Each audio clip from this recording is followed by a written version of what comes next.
Hello everyone. आज इस video को आप एंड तक देखना क्योंकि इसमें सारी बहुत कुछ बातें हैं, इम्पॉर्टेंट बातें हैं जो आप जानने को मिलेगा अगर आप इंडिया से ऑस्ट्रेलिया ट्रैवल कर रहे हो कोविड सिचुएशन में। तो प्लीज़ एंड तक देखना और प्लीज़ लाइक शेयर सब्सक्राइब कर देना। हाय व्यूवर्स, मेरा नाम अंकिता है और मैं आप सभी का वेलकम करती हूँ इंडो ऑस्ट्रेलिया लाइफस्टाइल में। आज मैं यहाँ पे बात करूँगी अपने जर्नी का, जो कि मैंने इंडिया से ऑस्ट्रेलिया किया था अकेले, भी लॉकडाउन सिचुएशन में एंड कोविड सिचुएशन में।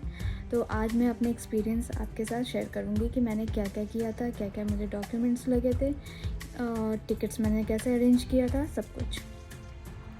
तो मैं स्टार्ट करती हूँ कि मुझे पहले वीज़ा कौन सा मिला था और मैंने कौन सा वीज़ा पे मैं यहाँ आई थी और एग्जाम्शन मुझे किस तरीके से मिला। तो मैंने सबसे पहले मेरी शादी हुई थी जनवरी एंड में एंड फिर मेरे हस्बैंड मिड ऑफ मार्च में वो ऑस्ट्रेलिया शिफ्ट हो गए एंड मेरा प्लान था अप्रैल से मई तक यहाँ पे आने का, लेकिन because of the Covid situation मैं नहीं आ पाई और मेरे पास वैसा अभी कोई वीज़ा था नहीं जिससे कि मैं आ पाती। एंड ऑस्ट्रेलियन गवर्नमेंट ने रूल लगाया था कि अगर आप इमीडिएट फैमिली मेम्बर हो या गार्जियन हो या रिलेटिव हो सिटीज़न के या परमानेंट रेजिडेंट के, तो आप आ सकते हो अगर आपके पास एग्जाम्शन और वैलिड वीज़ा है तो इसके लिए सबसे पहले मैंने अप्लाई किया अपना परमानेंट रेजिडेंट, जो कि मेरे हस्बैंड ने किया था ऑस्ट्रेलिया में ही। तो ये मेरे लिए ऑफशोर वीज़ा फाइल हो गया था। उसके बाद तकरीबन मैंने जून एंड में मैंने फ़ाइल किया था पीआर एंड जुलाई एंड में मैंने पीआर फाइल किया था एंड अराउंड 15 to 20 अगस्त को मैंने टूरिस्ट वीज़ा फाइल किया और मुझे टूरिस्ट वीज़ा मिल गया था फर्स्ट वीक ऑफ सितंबर में। एंड देन फिर मैंने जैसे मेरा वीज़ा आया मैंने एग्जाम्शन के लिए अप्लाई किया और मेरा exemption within a week आ गया था। मोस्ट लाइकली 15-16 सितंबर तक मेरे पास मेरा वीज़ा था और एग्जाम्शन भी था, लेकिन मेरे पास फ़्लाइट टिकट्स नहीं थे। तो मैं काफ़ी फॉलो करती थी, बहुत सारे पेजेस हैं फेसबुक पे जो कि मैं फ़ॉलो करती थी, like Indian star India to Australia. तो मुझे उस टाइम तक पता चल गया था कि मुझे शायद नहीं मिलने वाला है एयर इंडिया का टिकट। सो मैंने एक तरह से होप छोड़ ही दिया था, लेकिन मैं फिर भी पेज को फॉलो करती थी फेसबुक पे। तो वहाँ पे मैंने एक एजेंट का डिस्क्रिप्शन देखा कि उसने किसी रूट से टिकट्स बनाया है और वो लोग ऑस्ट्रेलिया पहुँच गए हैं। तो मैंने सेम डे जब मैंने ये पढ़ा था मैंने सेम डे ही उस एजेंट को कांटेक्ट किया, like late night, but early morning उसका रिप्लाई आया एंड उसी दिन उसने बोला कि मैं आपका नेक्स्ट डे का टिकट बना सकता हूँ from India to Malaysia and Malaysia to Australia. So और उसने ये भी क्लॉज डाल दिया था कि आप 7 to 8 kg ही कैरी कर सकते हो लगेज, उससे ज़्यादा नहीं। तो मैंने सोचा जब लगेज लेके जाना ही नहीं है और एयर इंडिया पे टिकट्स मिलने ही नहीं वाले हैं, तो मैंने सोचा कि चलो इसी एजेंट से जाके देखते क्या होता है क्या नहीं होता है। लेकिन स्टार्टिंग में क्या होता है कि आप ट्रस्ट नहीं कर पाते हो कि वो एजेंट जेन्युइन है कि नहीं है। तो मेरे साथ और मेरे हस्बैंड के साथ या मेरी फैमिलीज़ भी यही बातें कर रहे थे कि एट दिस मोमेंट हम ट्रस्ट कर सकते हैं कि नहीं। तो उसने सबसे पहले ये किया अपना एक ट्रस्ट बिल्ड करने के लिए कि उसने मुझे एक टिकट बना के दिया मेरे नाम पे। फिर मैंने उसने एक टिकट नंबर दिया। फिर मैंने मलेशियन एयरलाइंस पे चेक किया कि मेरे नाम से वो टिकट इशू है या नहीं है। तो मैंने चेक किया कि हाँ मेरे नाम पे वो टिकट इशू हो चुका है।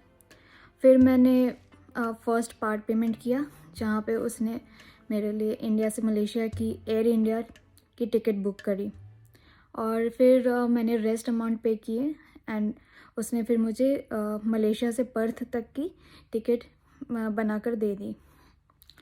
फिर उसी दिन मैं पटना से हूँ, तो मैं उस टाइम पटना में ही थी। तो मैंने रात को लेट नाइट फ़्लाइट ली दिल्ली के लिए, क्योंकि मेरा अगले दिन सुबह 7 बजे मलेशिया के लिए फ़्लाइट था। तो मैंने फ़्लाइट लिया दिल्ली के लिए। ओवरनाइट मैंने एयरपोर्ट पे स्टे किया। घर से खाना ले आई थी, ज़्यादा सामान नहीं लेके गई थी, बस बेसिक जो भी कपड़े थे या डॉक्यूमेंट्स थे मेरे, मैंने उतना ही कैरी किया था। उसके बाद मैंने ओवरनाइट दिल्ली एयरपोर्ट पे स्टे किया एंड देन सुबह 7 बजे की फ़्लाइट थी। टिकट इशू हुई, मैं फ़्लाइट में बैठी। Around 5 hours something like that, 5 to 6 hours मुझे मलेशिया तक पहुंचने में लगे। फिर वहाँ पे एक इशू ये था, हाँ मैं लगेज का एक चीज़ बता देती हूँ कि क्यों मैं 7 kg या 8 kg ही बस कैरी कर पाई, क्योंकि मलेशिया में मैं बस ट्रांजिट कर रही थी। और मैं ट्रांजिट जब आप करते हो तो आप लगेज नहीं आप अपना लेके जा सकते, जो आपका मेन लगेज होता है। अदरवाइज़ फिर आपको इमिग्रेशन क्लियर करना होगा, और उस टाइम पे मलेशिया में अलाउड नहीं था। बस मलेशिया में 40 आवर्स का ट्रांजिट पीरियड अलाउड था। फिर उसके बाद मैं वहाँ पे गई। वहाँ पे ट्रांजिट एरिया जो था, लाउंज जो भी था, वहाँ से मैं वापस आई। वहाँ पे एक एयरपोर्ट पे ही समा होटल है, लेकिन मुझे बुकिंग नहीं मिली थी, तो मैंने अराउंड 6 to 7 आवर्स लाउंज में स्टे किया। देन लकीली मुझे रूम मिला, होटल रूम मिला, एंड मैंने फिर बाकी जो मेरा 38 to जो भी मेरा आवर्स था, मैंने वहाँ पे स्पेंड किया। तो मेरा एक्चुअली मलेशिया में 38 to 39 आवर्स ट्रांजिट मैं कर सकती थी। फिर नेक्स्ट डे मेरी पर्थ की फ़्लाइट थी, और मलेशिया से पर्थ तक के लिए मुझे अराउंड सेम 5 to 6 आवर्स ही लगे। देन पर्थ पहुँचती हूँ, वहाँ पे सब कुछ आपके पास क्या डॉक्यूमेंट्स है क्या डॉक्यूमेंट्स नहीं है। लाइक वहाँ पे एक और चीज़ बहुत इम्पॉर्टेंट था, दैट इज़ G2G पास। आपके पास एक G2G पास होना चाहिए पर्थ के लिए, अगर आपका फाइनल डेस्टिनेशन कहीं और का है तो वैसे मैंने ऑनलाइन ही इशू कर लिया था। विदिन 30 मिनट्स मेरे पास वो पास आ गया था। और फिर मैं अराउंड 1 आवर प्लेन में ही मैंने स्पेंड किया। शायद कोई कोविड प्रिकॉशंस वगैरह ले रहे थे बाहर में, ऑफिसर्स जो भी थे। तो उसके बाद हम लोग जितने भी थे फ़्लाइट से निकले। इमिग्रेशन बहुत स्मूथली मेरा क्लियर हुआ। इवन एक बहुत अच्छी चीज़ ऑस्ट्रेलिया की ये थी कि सब लोग वेलकम कर दे, क्योंकि मैं फ़र्स्ट टाइम आई थी। तो जैसे उनको पता चल रहा था कि मैं फ़र्स्ट टाइम ट्रैवल कर रही हूँ, तो वो बोल रहे थे welcome to Australia and everything. So ये सब कुछ बहुत अच्छा लग रहा था कि चलो। उसके बाद मुझे अराउंड होटल तक पहुँचने में 2 to 3 आवर्स लग गए थे, क्योंकि जो भी प्रोसेस वगैरह हो रहा था उसमें थोड़ा टाइम लग रहा था, और कोविड सिचुएशन था, तो सबको 1 by 1 बुलाया जा रहा था। तो मेरा होटल, हमारे फ़्लाइट के इनफैक्ट जितने भी थे सारे लोग वेस्टर्न होटल में रुके थे, और वो होटल भी मैंने कुछ पिक्चर्स भी लिए हैं उस होटल के, जो मैं कि शेयर करूँगी आपके साथ। एंड स्पेंड करती थी, थोड़ी ड्राइंग्स वगैरह बनाती थी, कुछ मूवी वगैरह देखती थी। लेकिन जब मैंने अपना हाफ़ क्वारंटीन ख़त्म कर लिया, लाइक 7 डेज़ में जब मैंने कंप्लीट किया, उसके बाद बहुत बोरिंग लगने लगा मेरा क्वारंटीन टाइम। लेकिन बीते हुए 7 डेज़ में हमेशा हेल्थ डिपार्टमेंट से फ़ोन आते रहता था, लाइक आप में कोई कोविड से सिम्टम वगैरह डेवलप तो नहीं हुआ है, आप ठीक हो, सब कुछ। और बाकी जो भी खाना वगैरह जो होता था, breakfast, lunch and dinner hotel की तरफ से प्रोवाइड किया जाता था। लेकिन मेरे लिए ऑस्ट्रेलिया नया है, यहाँ के ऑसी फूड जो होते हैं वो भी मेरे लिए नए थे। तो मेरे लिए, मैं ब्रेकफास्ट तो कर लेती थी, लेकिन लंच एंड डिनर मेरे लिए बहुत टफ़ हो जाता था। तो शायद मैंने 2 से 3 बार बाहर से ऑर्डर किया था। तो आप अगर क्वारंटीन में, तो आप बाहर से खाना ऑर्डर कर सकते हो। और क्या होता है, अगर आप ऑर्डर करते हो तो होटल के कोई स्टाफ मेंबर या कोई एम्प्लॉय आपके डोर पे वो खाना रख के चला जाता है।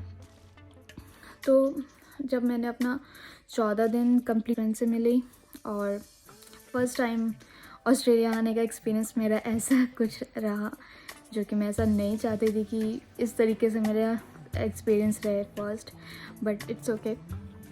लेकिन मैं कुछ इम्पॉर्टेंट पॉइंट्स बताना चाहती हूँ। अगर आप इंडिया से ऑस्ट्रेलिया आ रहे हो फर्स्ट टाइम, जैसे कि मैं आई थी फर्स्ट टाइम, तो मुझे उतना कुछ पता नहीं था। लाइक मैं अपने कपड़े लेके आई थी या फिर कुछ खाने का लेके आई थी। लेकिन यहाँ आने के बाद मुझे पता चला कि यहाँ पे सब कुछ मिलता है, सब कुछ, इवन इंडियन मसाले। आप यहाँ पे आपको बहुत सारे इंडियन ग्रोसरीज भी मिल जाएंगे। आप जिस तरीके का लाइफस्टाइल इंडिया में इंजॉय करते थे, आप वो सेम चीज़ यहाँ भी कर सकते हो। तो ऐसा कुछ मतलब मेरे लिए उतना टफ नहीं रहा यहाँ पे एडजस्ट करना। लेकिन हाँ, चीज़ ये है कि आप जो भी यहाँ के ऑस्ट्रेलियन गवर्नमेंट के रूल्स हैं, आप उसे अप टू डेट रहो। अभी क्या रूल्स आ रहे हैं, क्या कुछ होने वाला है, इससे आप हमेशा अप टू डेट रहो। क्योंकि आपको जब भी आप ट्रैवल करते हो तो इसमें आपको ये एक प्लस पॉइंट रहेगा कि आपको वो चीज़ें पता है। क्योंकि अगर मान लो जस्ट इन केस आपको कुछ चीज़ें नहीं पता है और वो होना इम्पॉर्टेंट था और आपने उस चीज़ को नहीं किया है, तो चाहे कुछ भी कर लो, आप यहाँ पे जो ऑफिसर्स होते हैं, बॉर्डर ऑफिसर्स होते हैं, वो नहीं मानेंगे। इसलिए आप अपना सारा कुछ डॉक्यूमेंट्स जो भी हैं वो कैरी करके चलो। जो भी आपके वीज़ा के रूल्स हैं वो उससे अप टू डेट रहो। तो ये सारे आपको यहाँ तक आने के लिए हेल्प करेगा और जर्नी वैसे भी स्मूथ रहेगी। तो ये मेरा एक था, मेरी फ़र्स्ट टाइम ऑस्ट्रेलिया की एक्सपीरियंस, वो भी अकेले। लेकिन इस जर्नी में काफ़ी लोगों से मैं मिली, तो मुझे ये चीज़ अच्छा लगा। अभी उस टाइम से अभी तक मेरी एक दोस्त भी है यहाँ पे, जो हम लोग मतलब मिलते हैं कभी कभी। लेकिन अभी यहाँ पर लॉकडाउन लगा हुआ है तो हम लोग नहीं मिल पा रहे हैं। सो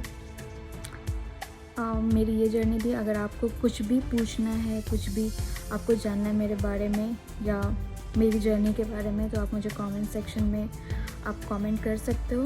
और अदरवाइज़ आप मेरे वीडियो को, आपको अगर मेरा वीडियो अच्छा लगा तो इसको लाइक, सब्सक्राइब और शेयर करिए। और थैंक यू सो मच।